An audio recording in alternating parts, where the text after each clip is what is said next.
Hello everybody, welcome back to my show.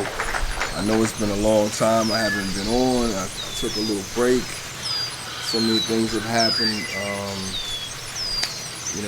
going through the construction process of the apartment. I was in a motorcycle accident, messed my leg up a little bit. I bought a dog. A lot of things have been going on, man. But I'm back.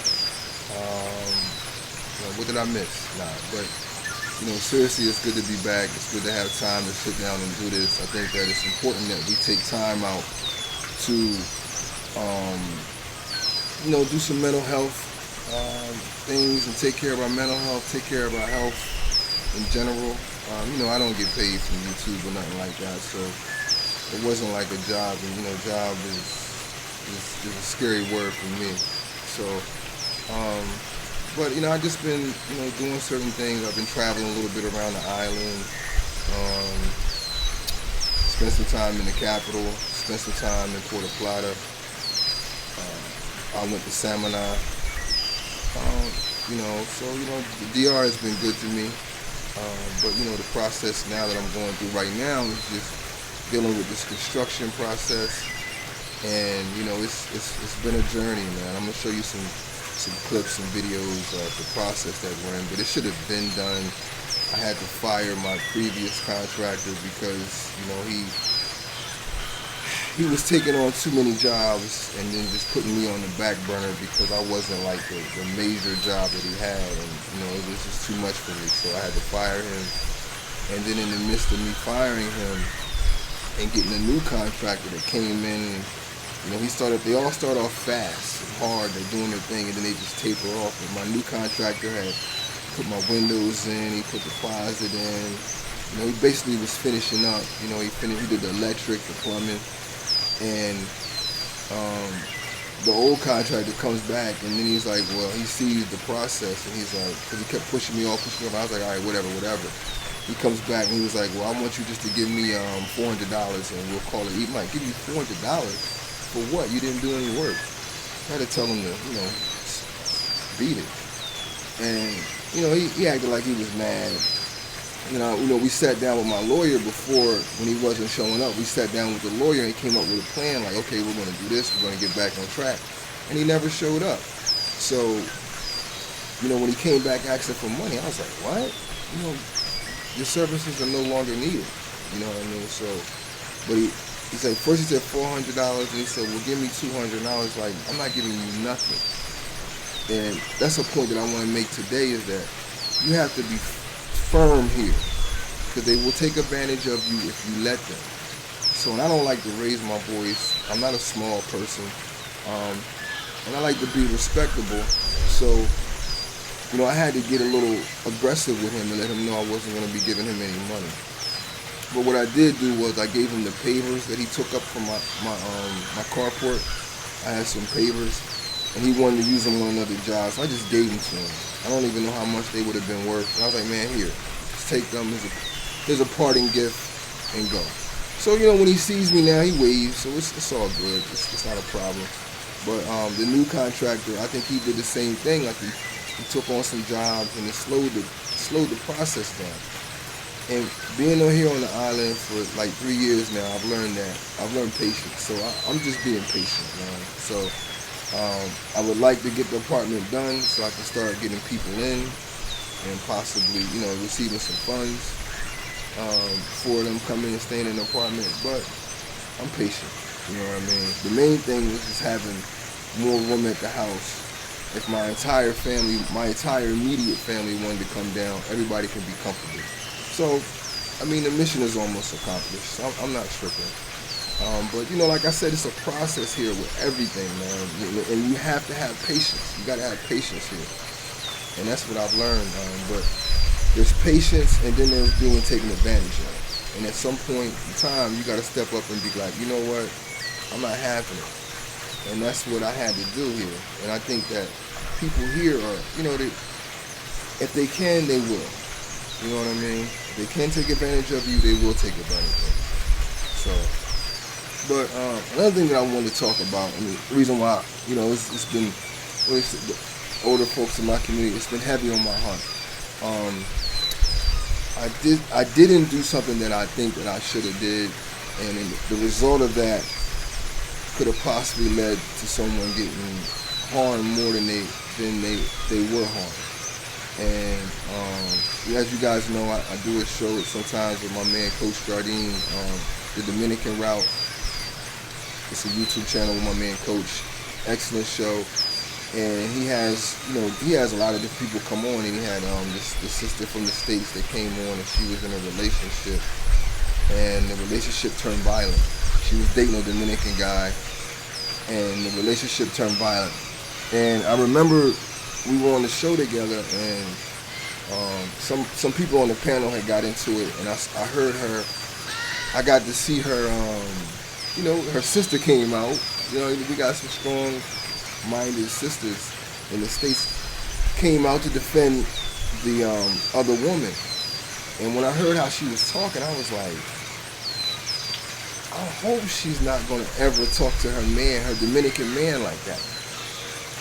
And behind the scenes, me, Coach, and Rico, we were like, shout out to my man Rico. We were like, yo, he's going to go upside her head if she talks. I said that. I said, yo, he's going to bust her ass if she ever talks to him like that. These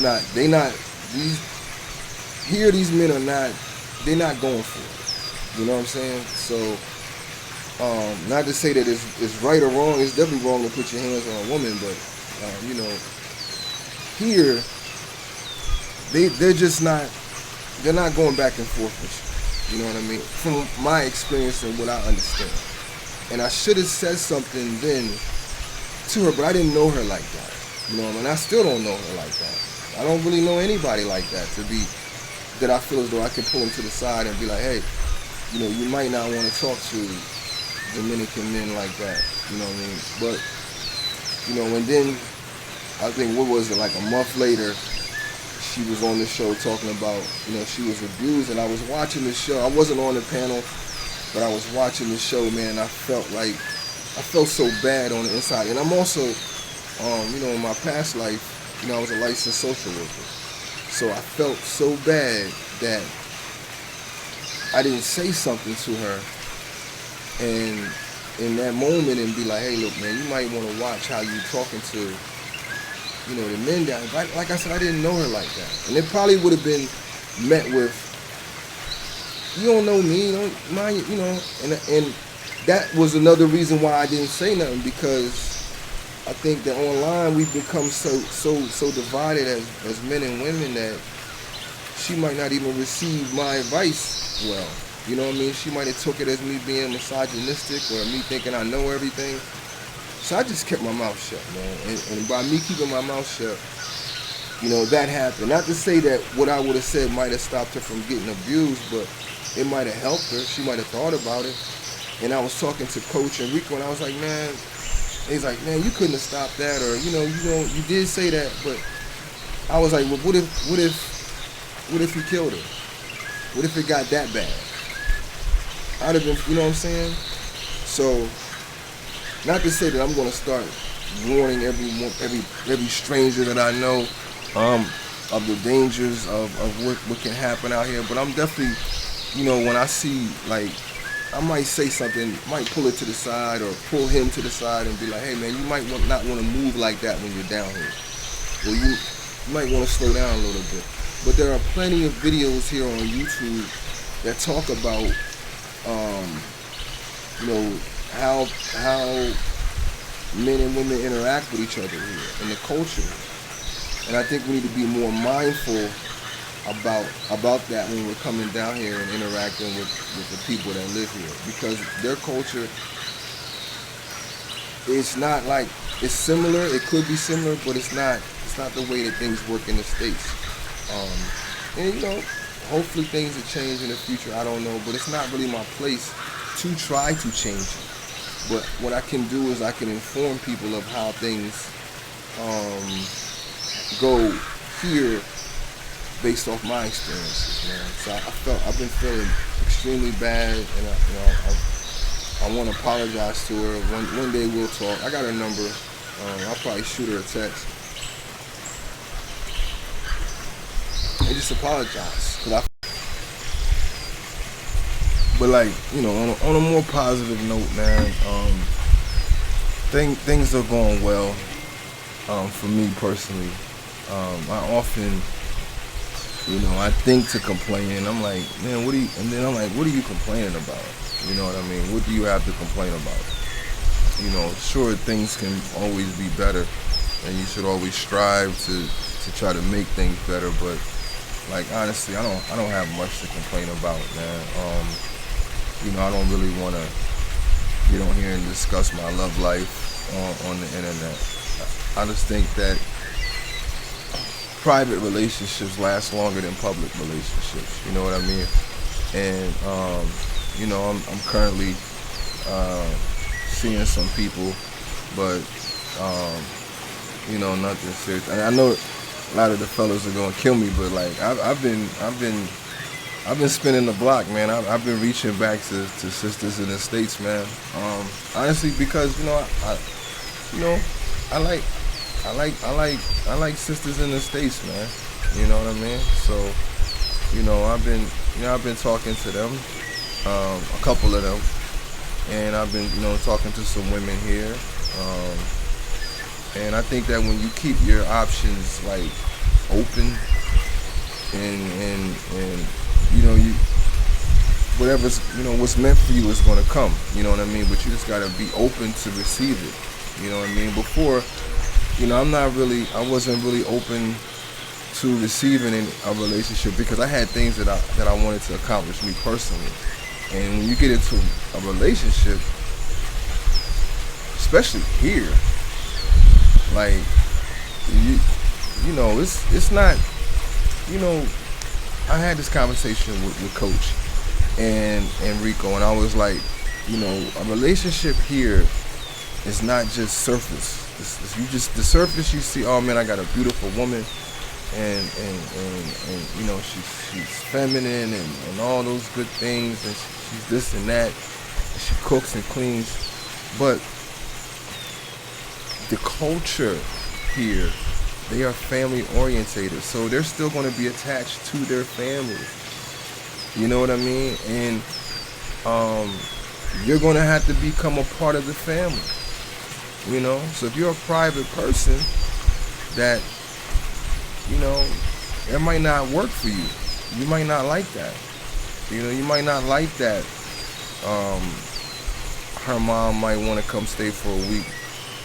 Or her mom might need help, or her uncle needs help, or her brother needs help. You might be like, man, I'm not with that. You know what I mean? So, we're brought up differently in our culture. Like, well, I know I was. My mom couldn't wait for us to get out the house. My mom and dad was like, it's so funny. Like when me and my brother, my younger brother, moved out, she let us both come back one time. She allowed us to fumble, fall, and come back, get back on our feet. And I love my mother for that. But my mother raised my mother and my father. I always say my mom because my mother was close to my brother and I. My father was like very stoic, that old school father, no emotion, no hugs, no I love you, son. He wanted to basically make us into men. So, and my mother felt the same way. So she didn't coddle us. We weren't allowed to watch her cook well, we could hang in there, but she wasn't giving us cooking tips, and we couldn't hang around when she was having conversations with her friends. And I noticed a lot of men, I can tell who's been raised by their mom and whose mom allowed them to like hang with them, because you have the same characteristics sometimes as your mom. Like dudes be nosy, dudes be gossiping, and I'm like, damn, man. Like my mom made me get out the room when her friends came over, go outside and play. You weren't allowed to come back inside unless you wanted to stay inside. So we had to survive off the hose, the water hose, the green joint. That water would taste like magic out in the summertime. But we had to survive off that. You weren't allowed to come back in the house. So, but my mother raised us to be independent men, and she didn't give us. Listen, I grew up in the suburbs since I was 5 years old up. So I had two parents that did well. And you would think that they would just be giving me stuff. I didn't have my first pair of Jordans until I was able to buy my first pair of Jordans. My mom, they did not spoil us for nothing. She said, and she told me at 11, and I could tell it was hurting her because I was seeing my peers and my cousins getting things and nice things for Christmas, and I could see the pain in her face. She was like, when you get older, you'll understand what I'm doing. And I'm like, man, I got two parents and I can't get this, I can't get that. But she told me that because we always had that relationship, because I didn't always live with my father. We moved in with my father when I was 5. So my mother and we shared a bed until I was 5 in a small room at my grandma's house without a door. And we were like this. We were like this. You know what I'm saying? We were more like, she felt more like a big sister, you know what I'm saying? And she would talk to me. She didn't baby talk me, ever. She always talked to me like I was a man, like I was an adult. And she would break things down for me because I would keep asking, but she broke it down to me. She's like, I'm gonna make you into a man. I'm not gonna raise you like that. And I love her for that. And not to come off braggadocious, but I think I've done well. And my brother, I'm super proud of him. He gets it. Man, I love that little dude, man. Man, I just like, I get hyped seeing people do well.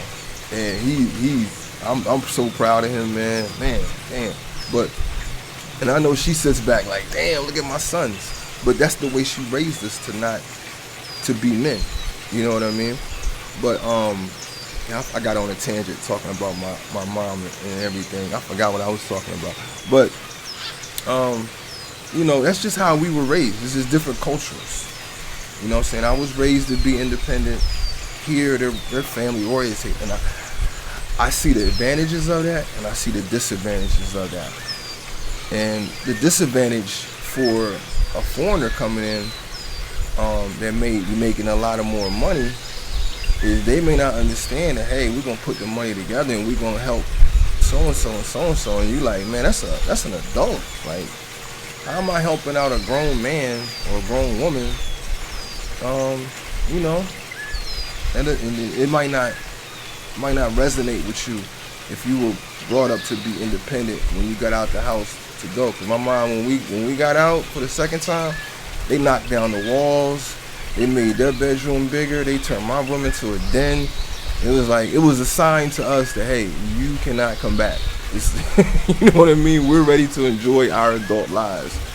And I can't fault them for that. They did their job. You know what I mean? So I just hope people understand and take more, revere the culture more. Like, do your research more, man. You know what I'm saying? Sometimes a lot of us didn't grow up around Hispanic or Latino people. You know, they don't know they don't understand the culture. You know, you might be coming from Nebraska or Omaha, where there are no Latinas or Latinos. There might be Latinas, and don't kill me. I'm just saying. South Dakota.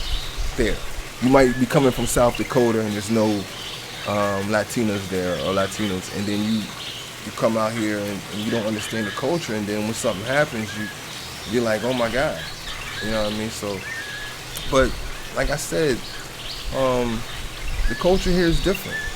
You can't come here and change their culture. You might be a feminist, right? And you may come here and try to